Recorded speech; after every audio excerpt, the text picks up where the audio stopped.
माझं म्हणणं असं आहे की सावित्री नुसतं नाव नाहीये, Savitri and the master of universe. आठवतंय का? He Man and the master of universe. काय भारी वाटायचं ना ते बघताना. तो एवढासा राजकुमार आणि त्याचा तो कुत्रा त्या तलवारीला आकाशाकडे रोखून धरतात आणि क्षणात दोघांचाही कायापालट होतो. खरंच सांगते, आपण ही मॅन सारखं व्हायचं हे आमच्या पिढीतल्या कित्येकांचं स्वप्न होतं लहानपणी. आणि मग ती फ्लोरोसेंट पोपटी रंगाची तलवार आणि सोनेरी ढाल दुकानातून कधी एकदा घरात येते असं झालेलं असायचं. अर्थात बालपणच्या निरागस इच्छा त्यांना वास्तवाची जाण कशी असणार, नाही का? पण जसजसं वय वाढलं आणि वाचनाचा आवाका वाढला तसतसं आपल्या संस्कृतीमधल्या असंख्य सुरस आणि चमत्कारी कथा समोर आल्या. आणि नुसत्या आल्या नाही तर त्या वैज्ञानिक दृष्ट्या सुद्धा पटल्या. आणि मग मात्र आमची कॉलर आणखीन टाईट झाली. त्यातलीच ही एक कथा वटपौर्णिमा व्रताची, म्हणजेच सत्यवान सावित्रीची. कथा म्हटलं तर साधीशीच. मद्र देशाचा राजा होता अश्वपती. याच्या पोटी मूलबाळ नव्हतं. त्याने मूल व्हावं या इच्छेने देवी सावित्रीची भक्ती केली आणि तिच्या कृपेने त्याला कन्या झाली. देवीच्या आशीर्वादाने झाली म्हणून त्याने तिचं नाव सावित्री ठेवलं. आता उपवर झालेल्या सावित्रीने वर संशोधनासाठी यात्रा केली. बरं का, वयात आल्यानंतर स्वतःचा पती निवडण्यासाठी तिने यात्रा केली. आणि त्यावेळी अंधत्वामुळे राज्यभ्रष्ट झालेल्या द्युमत्सेनाच्या मुलाला म्हणजे सत्यवान याला वरलं हे तिने अश्वपतीला सांगितलं.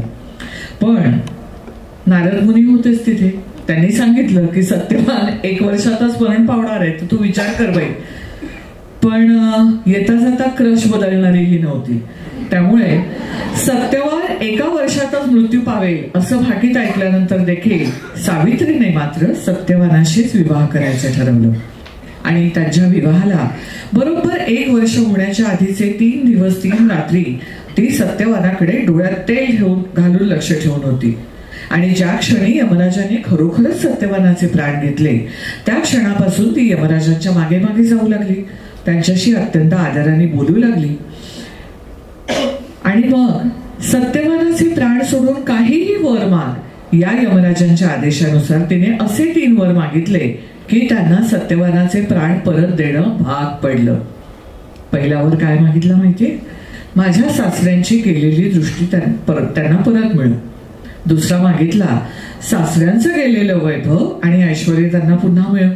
आणि तिसरा होता मी आणि माझे पती सत्यवान आम्हा उभयतांना उत्तम, बुद्धिवान आणि सद्गुणी असे शेकडो पुत्र होत आणि त्यायोगे सासरच्या कुळाचं नाव श्रेष्ठ गणता येऊ. तिन्हीवर सँक्शन करणं भाग पडलं यमराजांना. आजच्या भाषेत सांगायचं तर तिसरा वर हा मास्टर स्ट्रोक होता बरं का. आणि हे तिन्ही वर मागताना ती यमराजांनी ठरवलेल्या नीतिमत्तेच्या नियमांचे दाखले देत होती. बाय द वे, यमराज ही व्यक्ती यांनी माणसांनी कसं वागावं याचे लिखित नियम त्या काळी केलेले आहेत आणि म्हणून आपण त्याला नियम असं म्हणतो.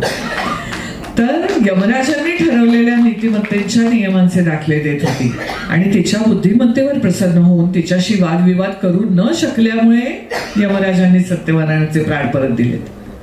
काय लेव्हल आहे ना कमिटमेंटची, कॉन्फिडन्स काय आहे आणि इंटेग्रिटी किती आहे याच्यासाठी मी म्हणते की Savitri and the power of universe.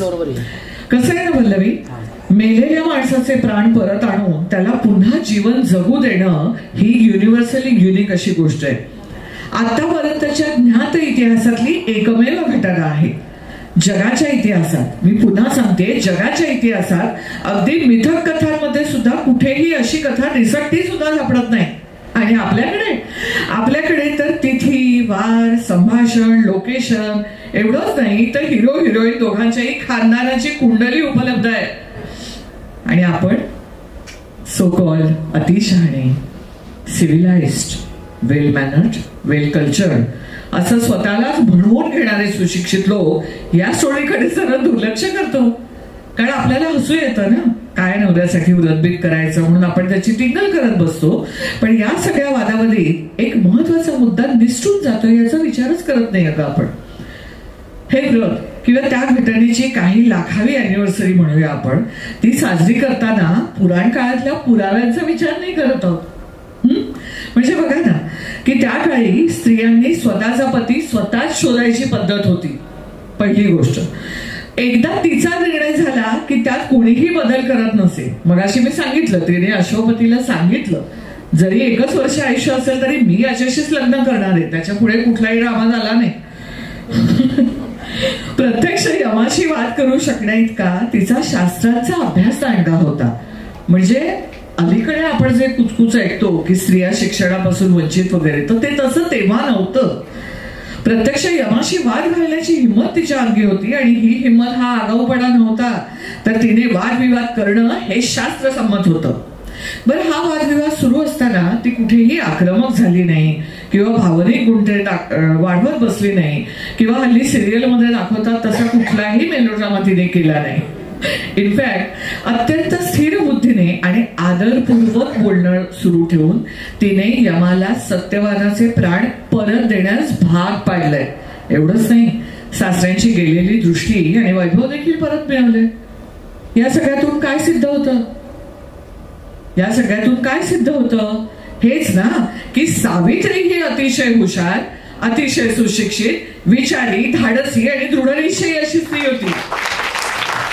मला सांगा, तिचं सत्यवानावर मनापासून प्रेम होतं म्हणून तिने हे दिव्य केलं, हो की नाही? आणि आजही स्त्रियांनी पतीच्या दीर्घ आयुष्यासाठी, उत्तम आरोग्यासाठी व्रत करावं अशी प्रथा आहे.